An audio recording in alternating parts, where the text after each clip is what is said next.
There is a moment just after 2 in the morning when the world goes quiet in a way that feels almost violent. Picture it, a Tuesday in October, cold enough that your breath makes small ghosts in the air, and you're standing in the backyard with a mug of something warm going cold in your hands. You tipped your head back, maybe 5 minutes ago, just to check the weather, and now you cannot stop looking up.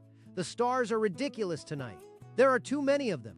And somewhere between your second and third attempt to count them, something shifts in your chest, something that is not quite fear and not quite wonder, and is in fact both of those things pressed so tightly together that they feel like a single breathless emotion. And the thought arrives, uninvited and absolutely unwelcome, like a neighbor knocking at 2 in the morning. What if nobody is out there?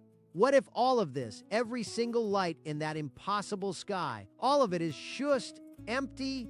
What if we are the only ones who ever looked up and asked? That question, that specific, terrifying, beautiful question, is where everything begins. And here's the thing. Here's what almost nobody tells you: gravity is at the center of it. Not as a metaphor, literally, physically, structurally at the center of every answer and every mystery and every reason why the universe looks the way it does. When you stand in your backyard at 2 in the morning, feeling like a very confused speck of carbon on a rock hurtling through the dark. And almost every single person who thinks they understand gravity has it wrong in a way that matters profoundly. So stay with this. Stay, because in a moment, you're going to find out what gravity actually is. Not the version you memorized in school, but the real, stranger, more magnificent and slightly unsettling truth. And once you see it, once you really see it, you will never look at a falling apple or a spinning galaxy or a silent sky the same way again. Mira. There is this wonderful habit that Richard Feynman had. He would sit somewhere ordinary, a diner, a beach, a university courtyard, with too much sun in his eyes, and he would watch people and he would think, everyone around me is walking on the surface of a sphere that is falling through space. Every single one of them. And not one of them finds that strange. And he found that absolutely hilarious and also a little heartbreaking, because indifference to the astonishing is, he believed, a kind of slow spiritual death. Feynman once said something that stuck like a splinter in the minds of everyone who heard it. He said the first principle is that you must not fool yourself, and you are the easiest person to fool. Think about that. Really sit with that for a second. You are the easiest person to fool, not because you're not intelligent, not because you have not read enough, but because the human brain is a story-making machine, and it loves nothing more than a tidy explanation that feels complete. And gravity, of all the forces in nature, of all the things we encounter every single day of our lives, gravity is the one where the tidy explanation has been fooling us the longest. Let me paint you a picture of what it actually feels like to walk around with the standard textbook, absolutely wrong in crucial ways, understanding of gravity that most people carry with them. You're probably imagining somewhere at the back of your mind an invisible pulling force, something like a rope you cannot see. The earth pulls you down, the sun pulls the earth, the moon pulls the tides. Everything pulls everything else with this mysterious invisible tug. Maybe you picture little arrows pointing toward massive objects. Maybe you remember a formula, F equals G times M1 times M2 divided by R squared, and it works. It produces the right numbers, and so you feel like you understand something, and you do understand something. Newton understood something enormous. But here's the part that breaks your brain in the best possible way. Newton himself said he had no idea what gravity actually was. He wrote it plainly, almost defiantly, in his own work. He said he frames no hypotheses about the cause of gravity. He gave us the rules, the beautiful, precise, astonishing rules, but he openly admitted the mechanism behind those rules was a complete mystery to him. And for 200 years, everyone used those rules, built bridges with them, launched ships with them, calculated the return of comets with them, and quietly, collectively agreed not to ask the uncomfortable question, underneath, but what is it? Really? And that right there is the exact kind of intellectual surrender that Feynman could not stomach. That is the thing that made him pound on the table and say, no, we have to keep asking. Because the moment a civilization stops asking what is underneath the working explanation, that civilization starts dying. Not immediately, not obviously. It starts dying the way a fire dies when you stop feeding it, slowly with long pauses and then all at once. Now here is where this story gets genuinely, viscerally important and where the connection to that terrifying 2 in the morning sky becomes very real. Fíjate bien. We have been searching for decades with billions of dollars worth of equipment pointed at every corner of the cosmos for signs of other intelligent life. We have listened. We have broadcast. We have built arrays of dishes so sensitive they could theoretically detect a conversation happening on the surface of a distant moon. And the answer we have received is silence. Total, absolute, suffocating silence. This is called the Fermi paradox, named for Enrico Fermi, a physicist of staggering genius who, one lunch in the summer of 1950, over a meal in Los Alamos, turned to his colleagues and said something that has haunted science ever since. He said, "But where is everybody? The universe is so old, so vast, so full of stars and planets, that if intelligent life arose anywhere else, with even a fraction of our curiosity, they should have had millions of years to spread across the galaxy. We should see signs of them everywhere, and yet, silence?" And here's the cold truth underneath the silence. The thing that the Fermi paradox is really whispering, maybe most civilizations do not make it. Maybe there is something, some wall, some threshold, some catastrophic bottleneck that civilizations tend to hit, and most of them do not get through. Scientists call it the Great Filter. And the terrifying question, the one that should keep you awake in a productive and orient way, is whether the Great Filter is behind us or ahead of us. If it is behind us, wonderful. The emergence of complex life, maybe, or the development of multicellular organisms, or the leap from simple chemistry to the first self-replicating molecule, maybe that was the extraordinarily rare, nearly impossible step, and we already survived it. We are already through the filter. In that case, our silence in the cosmos is not ominous, it is just the statistical consequence of being profoundly rare and profoundly lucky. But if the Great Filter is ahead of us, if what awaits every sufficiently advanced civilization is a crisis of their own making, a failure of wisdom or a failure of curiosity, or the choice to stop asking uncomfortable questions and instead get comfortable with shallow answers, well then every star in that October sky is not a beacon. It is a gravestone. And I want to be very clear about something here because this is not science fiction drama for entertainment. This is a genuine scientific hypothesis discussed seriously by serious physicists and cosmologists and researchers. The possibility that civilizations routinely destroy themselves or stagnate into irrelevance before they can become truly spacefaring is not a fringe idea. It is one of the most plausible resolutions to the Fermi paradox, and it points its finger directly at something we do every day. It points at the choice to stop wondering. So let me ask you something directly, as a friend asking another friend something important. When was the last time you sat with a question you could not answer and felt genuinely comfortable there? Not anxious, not in a hurry to look it up and close the tab, just comfortable with the not knowing. The way a musician is comfortable with the silence between notes because they know the silence is part of the music, because that capacity, that specific capacity for what Feynman called comfortable uncertainty is not a luxury. It is not a nice philosophical hobbit for academics with too much time. It is, I would argue with everything I have, the single most important cognitive skill a human being can develop in the 21st century. And gravity, the real story of what gravity is the perfect place to learn it. Here's something worth holding on to as we go deeper. In a few minutes, we are going to get to the specific moment, the precise conceptual turning point, where Einstein did something so radical and so beautiful that Feynman called it one of the greatest intellectual achievements in all of human history. And when we get there, you're going to understand not just what gravity is, but why the wrong understanding of gravity is a metaphor for every other wrong understanding we carry around. So keep that thread in your mind. But first, let us talk about what everyone actually gets wrong, because the wrongness has layers and each layer is interesting in its own right. The first layer is the pulling. Most people think gravity pulls. It feels like it pulls. You drop something, it falls toward the earth. Clearly the earth is pulling it, right?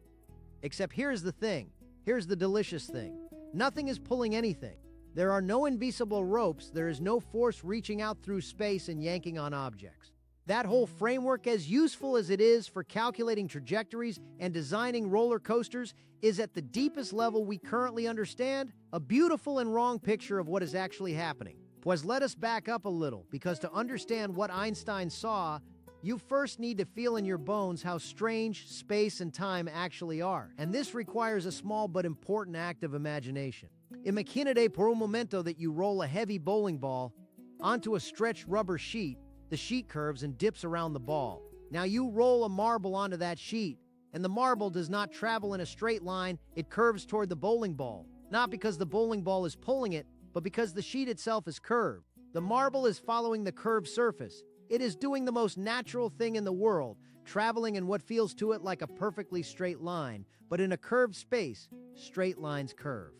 That is the picture. That is the insight. But here is where most explanations stop. And this is the critical mistake. This is where the real mystery gets papered over with a comfortable metaphor and never fully excavated. Because the rubber sheet analogy, as pretty as it is deeply incomplete, and Feynman, who had a spectacular intolerance for incomplete analogies, would be the first to tell you so. The problem with the rubber sheet is that it requires gravity to work. The marble curves toward the bowling ball on the rubber sheet because gravity is pulling the marble downward into the dip. So if you use gravity to explain gravity, you have not actually explained anything at all.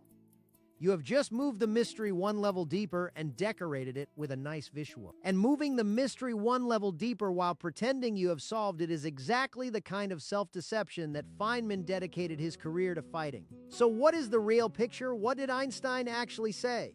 Einstein said that gravity is not a force at all. It is geometry. It is the shape of space-time itself, and space-time, he insisted, is not a backdrop against which events happen. It is not a stage. It is a dynamic, flexible, physical thing that can bend and stretch and ripple, and massive objects do not pull other objects toward them. They curve the space-time around them, and other objects follow those curves, because following those curves is what moving through space naturally means when space itself is curved. And here is the thought that should genuinely stop you in your tracks. The one that stopped some of the greatest minds of the 20th century cold. You are not being pulled toward the floor right now. The floor is accelerating toward you. Or more precisely, the atoms in the floor are being pushed upward by the electromagnetic forces of the ground beneath them, while you, in the absence of that support, would be following the natural curve of space-time, which near the surface of the Earth curves inward. Gravity is not the force that makes you fall. Gravity is the absence of any other force. Free fall is the natural state. Standing still is what requires a force. Let that land for a moment. Really, let it land. Every moment of your life that you have spent standing, sitting, lying in bed, feeling the weight of your own body, you have been experiencing not gravity, but the electromagnetic force of the ground pushing up against. Gravity is what you feel on a roller coaster when the car goes over the top of the drop and your stomach floats up toward your throat. That floating feeling, that weightlessness, that is you briefly in free fall, briefly in the natural, gravity-shaped path through space-time. And it feels like nothing, because it is nothing. There is no force on you at all in that instant. The force is what comes back when the seat pushes up against you again. Your whole life, your whole felt experience of weight and heaviness and being grounded. It has been the electromagnetic force, not gravity. Gravity was the thing you were doing when you were not being pushed. Loves? Can you feel how strange that is? Can you feel how it changes the texture of ordinary experience?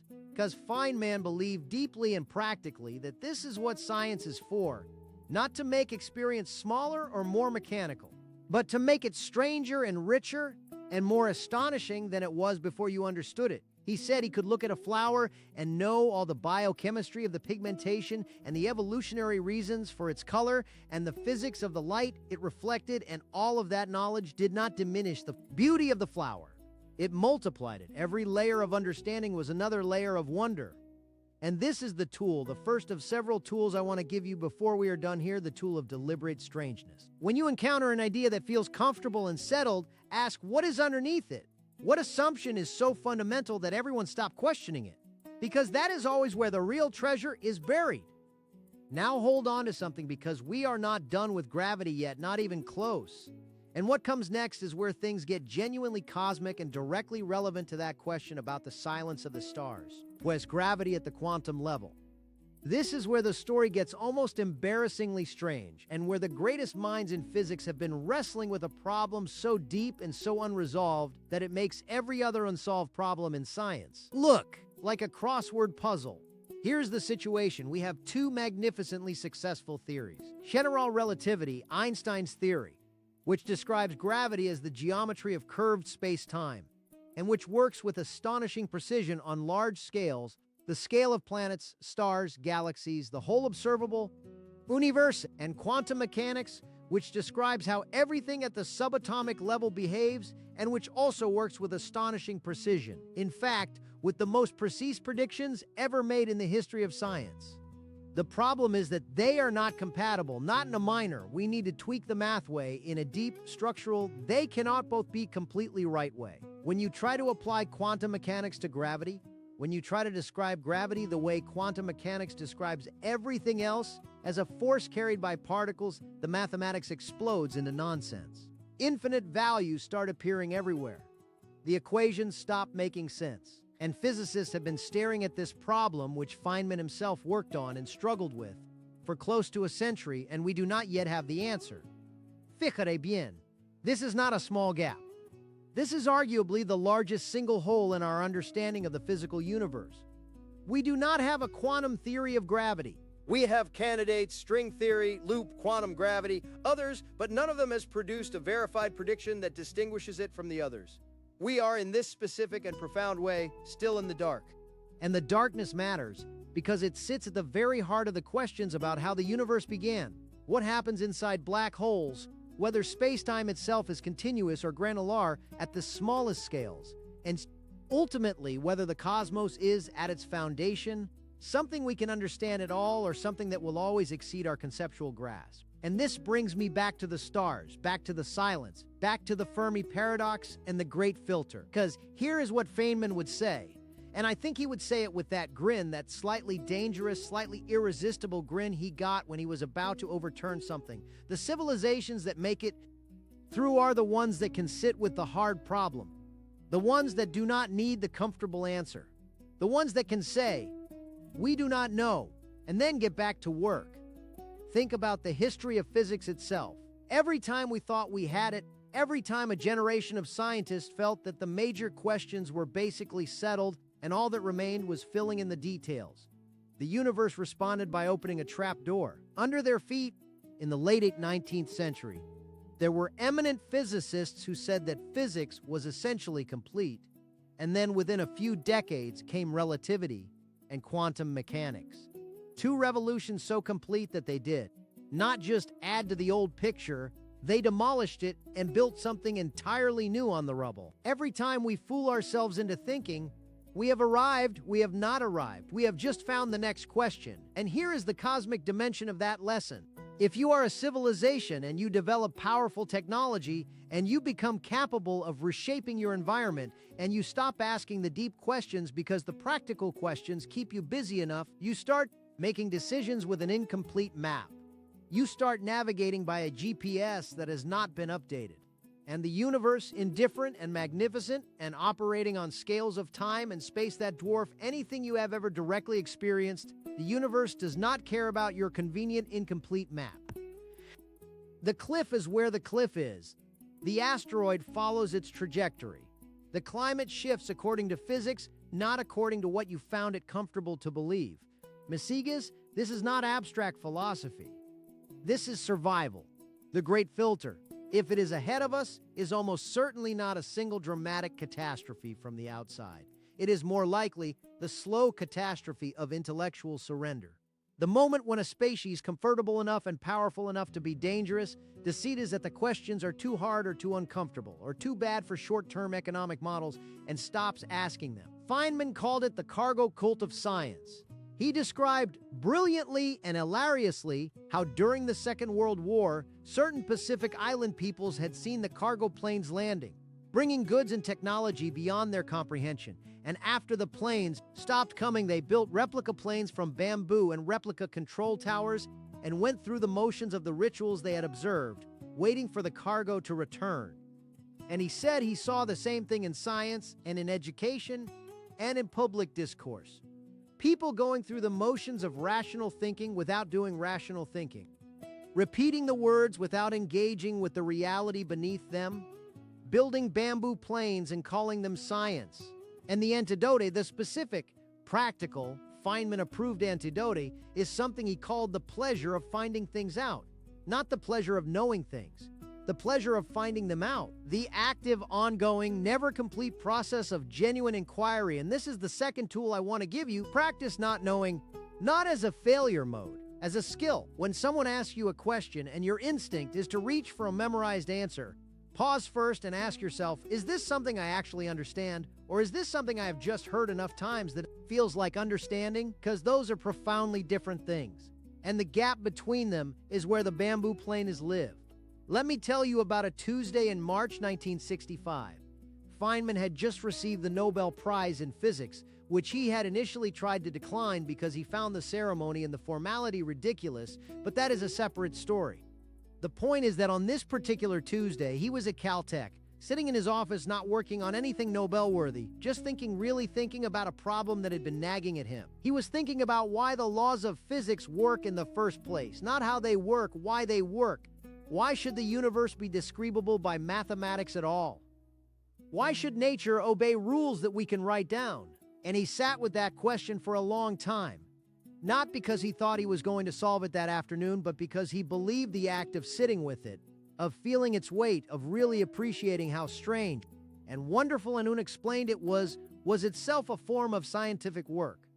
Was itself a contribution to the health of the human mind? He said once with characteristic directness, "I would rather have questions that cannot be answered than answers that cannot be questioned." That sentence. Sit with that sentence, because it is not just a pretty quote, it is a survival strategy for individuals and for civilizations now. We have been talking about what gravity is and what everyone gets wrong about it, and we have been building towards something, and here's where I want to deliver on a promise made earlier. The specific practical mind, expanding tools for looking at the universe without losing your mind, without drowning in the existential vertigo of the cosmic scale, without either retreating into comfortable denial or collapsing under the weight of insignificance. Bueno, here is tool number 3, and it is the one Feynman used most consistently. Scale your wonder deliberately. The universe is about 13.8 billion years old. Our galaxy contains somewhere between 200 billion and 400 billion stars. The observable universe contains somewhere in the neighborhood of 2 trillion galaxies. These numbers are so large that they are meaningless as numbers. The human brain did not evolve to feel the difference between a billion and a trillion. When you hear those numbers, your brain nods and says big and moves on, and that nodding is a lee. That nodding is the intellectual equivalent of the bamboo plane. So here's what you do instead. Instead of trying to feel the whole scale at once, which you cannot find one specific comparison that breaks the scale open. Here is one that Feynman loved.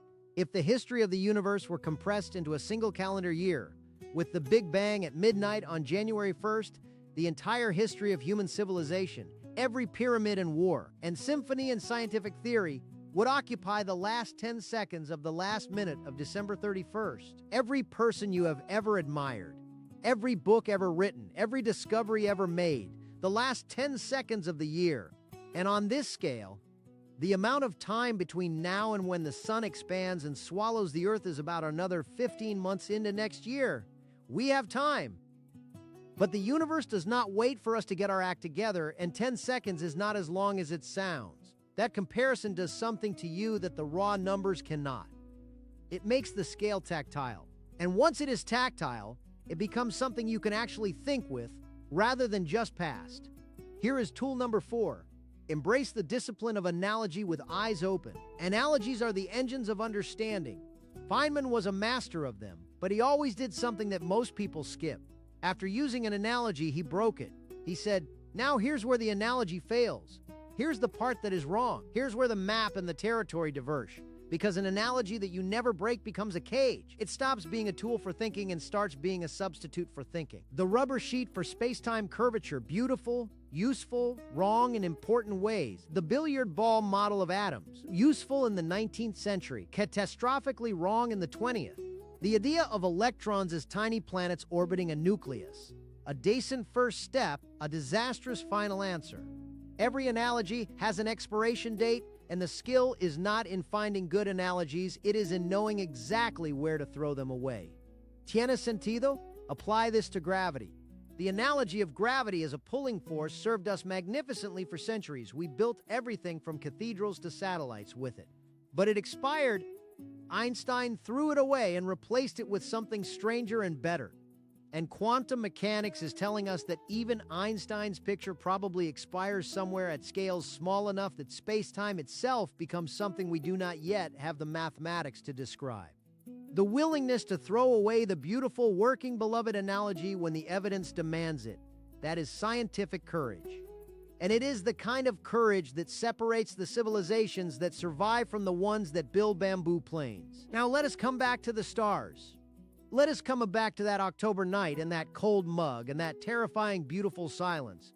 Here's what the real story of gravity tells us about the Fermi paradox. The universe is not just old and vast. It is structured by gravity in a way that makes the emergence of complexity, of planets, of chemistry, of life, extraordinarily specific and extraordinarily rare. The precise value of the gravitational constant, that number in Newton's formula, is tuned to within an almost inconceivably narrow range for stars to exist at all. Too strong and stars would burn out in millions of years instead of billions, not enough time for complex chemistry. Too weak and matter would never clump together into stars and planets in the first place. The universe we inhabit is not just one of many possible universes, it is one of a very small number of possible universes in which the word life can even be spoken.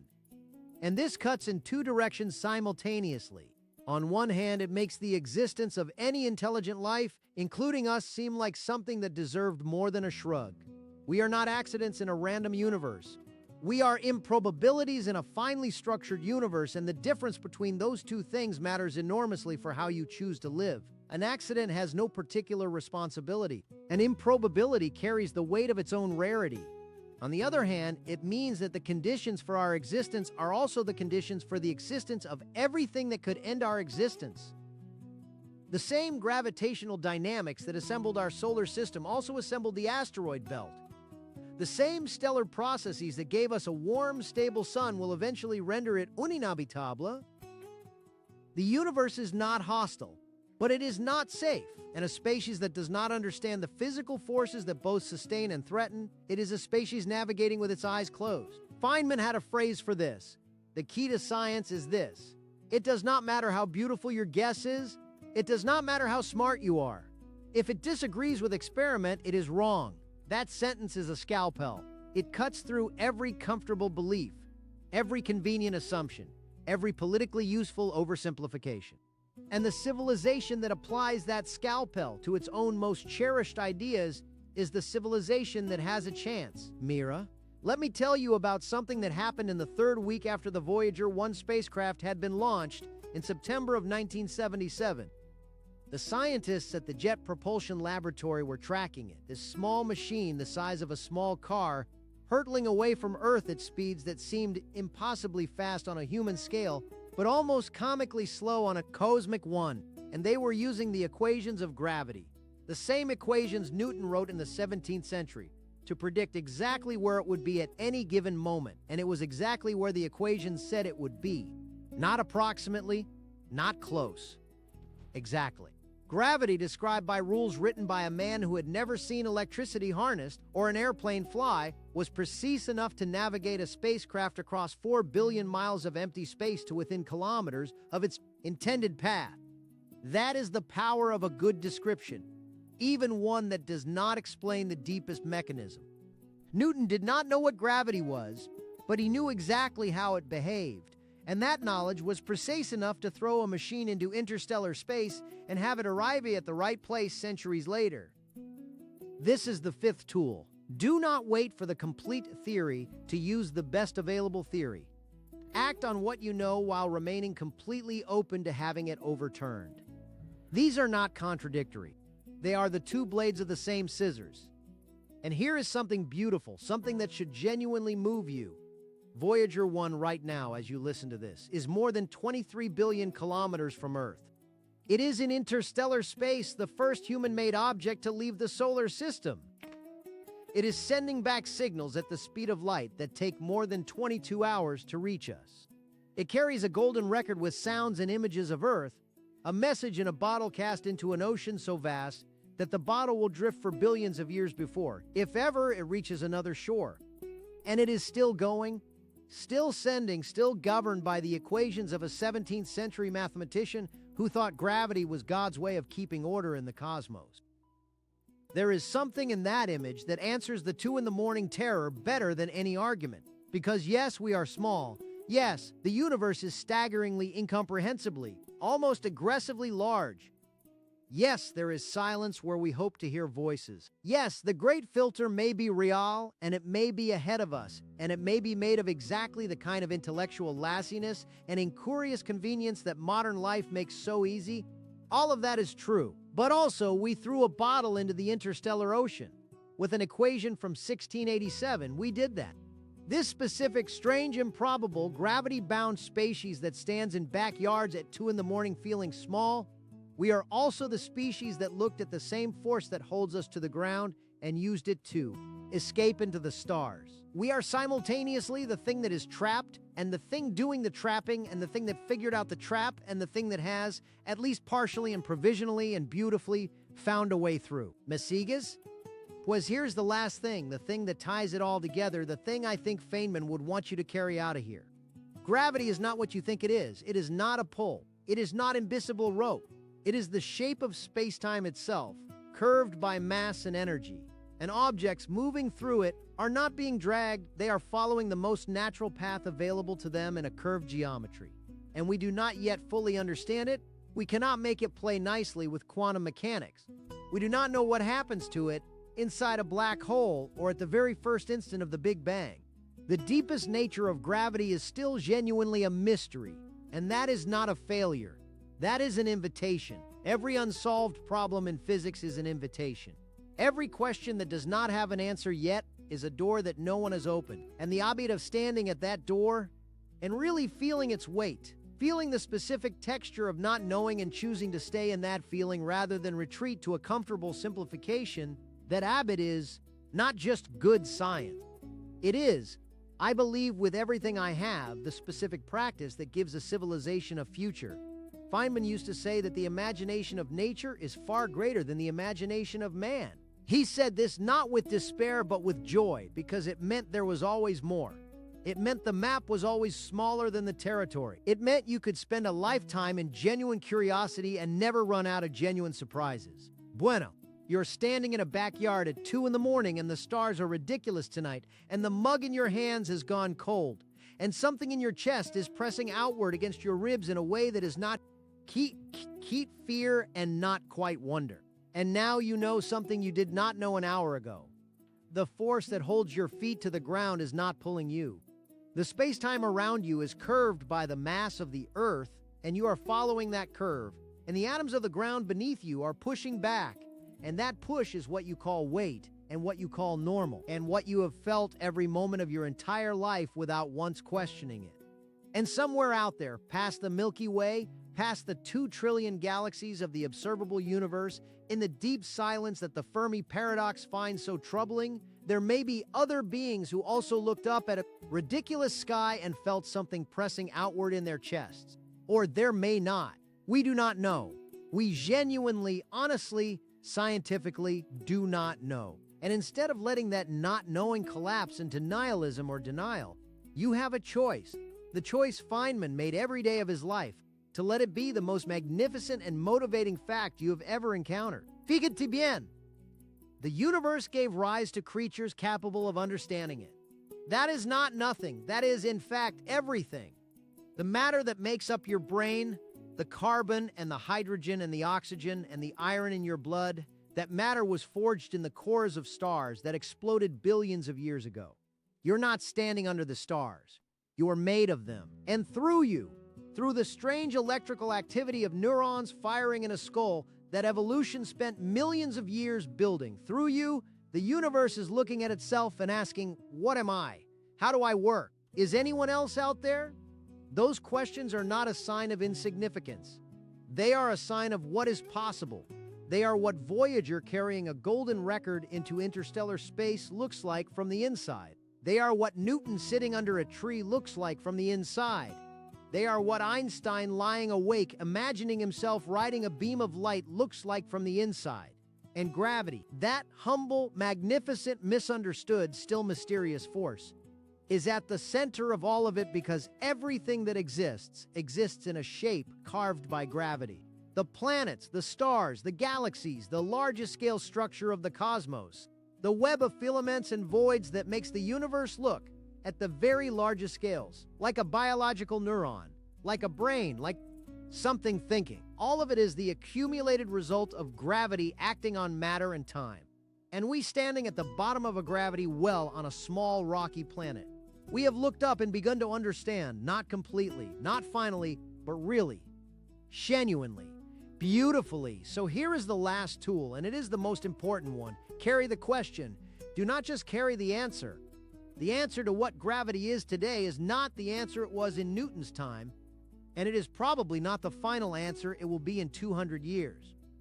The map changes, the territory stays and deepens and surprises. Your job, the specific, urgent, civilization-saving job of every curious mind alive right now, is to stay at the edge of the map, not in the safe middle where everything is labeled and familiar.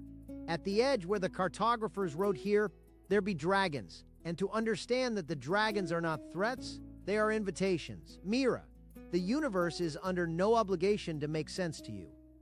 Feynman said that too, and he smiled when he said it because the fact that it makes sense anyway, at least partially, at least enough to launch spacecraft and split atoms and detect the ripple of colliding black holes a billion light years away, that is the miracle we are all living inside of. Not a miracle that requires anything supernatural. A miracle that is entirely natural and entirely explainable and entirely magnificently more astonishing because of it. The sky is full of silence.